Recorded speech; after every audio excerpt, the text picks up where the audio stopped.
The fallout from Oprah's interview with Prince Harry and Meghan Markle still unraveling. We now know Piers Morgan no longer on Good Morning Britain as a result of his defending of the monarchy, and Sharon Osbourne, who defended Morgan, now off her show, The Talk. So here to get us up to speed, one of my favorite talkers, the host of Naughty But Nice podcast, Rob Shooter. Rob, good morning to you. You're awfully kind. Good morning. How are you? Spreading a little kindness across the pond this morning. But let's start with that latest on Sharon Osbourne. Let's get our audience up to speed here in case they've missed out. Now, she got into it with her co-host on The Talk, Cheryl Underwood. Let's take a listen real quick, and then I want your response. I will ask you again, Cheryl. Yes. I've been asking you during the break. Right. I am asking you again. And don't try and cry, because if anyone should be crying, it should be me. This is the situation. Yes. You tell me where you have heard him say, educate me, tell me when you have heard him say racist things. Educate me, tell me. That was back on March 10th. We know that Sharon Osbourne is known for her heated arguments and statements, sometimes quite dicey, but it is not Cheryl Underwood's responsibility to educate Sharon Osbourne. So obviously that hasn't gone over well. Yeah, you're absolutely right. So on Friday, it was announced that Sharon is off the show. I could see no other ending to this. My sources tell me Sharon thinks the cast threw her under the bus. So she didn't want to return to this show and sit next to ladies that she really doesn't trust anymore. And the show didn't really want Sharon back either, because they can't trust Sharon to not speak out. So this, I think, is probably the neatest solution, which is for Sharon to leave. I'm told we don't have to worry about Sharon. She's going to be paid a ton of money. Her contract's going to be bought out for her to disappear. And it is interesting.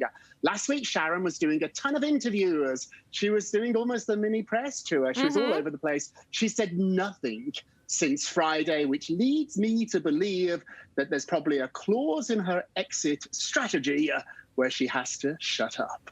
Do you think she was fired, or did she leave on her own, or kind of a mutual agreement of we're going to get you out, do this kind of deal, and you don't talk about it anymore? Really great question. It was mutual. She didn't want to go back. If you've ever worked on a panel show or seen these shows, they literally go to work together every single day. They sit around the table. They sit in the dressing rooms. I've been a guest on this show over 10, 12 times. And I got to admit, it is a group show. There's not one star. Sharon is probably the most famous, but it is a group show. If the entire group no longer has any faith in you, then it's really hard for Sharon to go back. And from the show's point of view, Sharon's a loose cannon. Like, Sharon says it as it is. They were all asked to not do publicity. Sharon did publicity. So I think it's actually going to work for both sides here to mutually part ways. And something you're pointing out, you know, it was kind of the only option at this point. Yeah. We do have a second half of that interview from March 10th. The intensity growing between, you know, Osbourne making it clear that the damage was done. Let's listen to that real quick. But right now, I'm talking to a woman who I believe is my friend.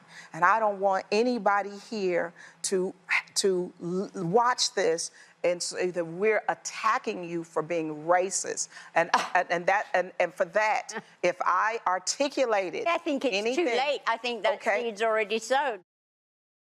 So this is essentially the last time we saw Sharon on the show. And let me ask you, Rob, because you, as you were talking about, have a better understanding of the inner workings of the show. Is it not, or would it not have been beneficial for them to come back the next morning? That was on a Friday, I believe. Come back on Monday and rehash this all out on air, talk about it. Essentially, the show is called The Talk, and move forward? Or was that just no longer an option? This was like the final call for everyone. You are so smart. Just think about it. When you fall out with your friends, if you don't make up quickly, the chance of you making up gets less and less as each day goes by. Had they jumped back in, you're right, gone back to work on Monday and hashed it out, there might have been a solution. But now every day that went by and Sharon doing these other interviews, really blaming her castmates, it just became so impossible. There was no solution now for Sharon to return to this show. But as I said, don't worry about Sharon. I'm told she did very well here. She'll be just fine. She's going to be just fine. Laughing all the way to the bank, maybe, was the quote I heard. And I heard you said the same thing about Piers Morgan, and that's what's so interesting. Keep in mind, this all stemming, we're not even talking about where this is coming from. This all from the Oprah, Meghan, and Harry interview. It's taking out hosts on both sides of the pond now, Piers and Sharon. You know, it's like a wrecking ball. It's a wrecking ball, isn't it? Stay away from Harry and Meghan. I think it's a very controversial subject that the two of them are talking about, and that's probably why the fallout seems to be so great. But we should point out too, I've known Piers for a very long time. He's a provocateur. He likes this. He's Britain's Howard Stern. And so he's not backing down. He did a big explosive tell-all yesterday on the cover of the Daily Mail, one of the papers he works with in Britain. And he is still going. He's going to make a living for the rest of his life being anti-Meghan Markle. Being anti-Meghan Markle. Let me ask you real quick. We have about 30 seconds left. I was also seeing a lot of commentary, nothing to do with this topic, but people pointing out, you know, now that Sharon Osbourne's gone, maybe Meghan McCain should leave The View. Again, no correlation, but do you think we're getting to a point where we're no longer going to have these panel-type shows where we can have differing opinions, or is it going to be that's in the past, we can't move forward with that kind of concept? I hope not, but we should point out, and this is really interesting, this really gets to the bottom of it, the ratings for The Talk are not very good. The Talk is in a terrible position. The View's ratings are going through the roof. And I think as long as the ratings are good, that's often what TV cares about the most. We know that well. We know that well, Rob. That's all the time we have for today. Thank you so much for joining us. Take care. You're great. Bye-bye. You just watched Newsmax TV, America's fastest growing cable news channel, now in more than 70 million homes. You can get Newsmax TV on your cable system or check your cable guide. And if your system doesn't carry Newsmax, call them. Tell them you want Newsmax TV, because we're real news for real people.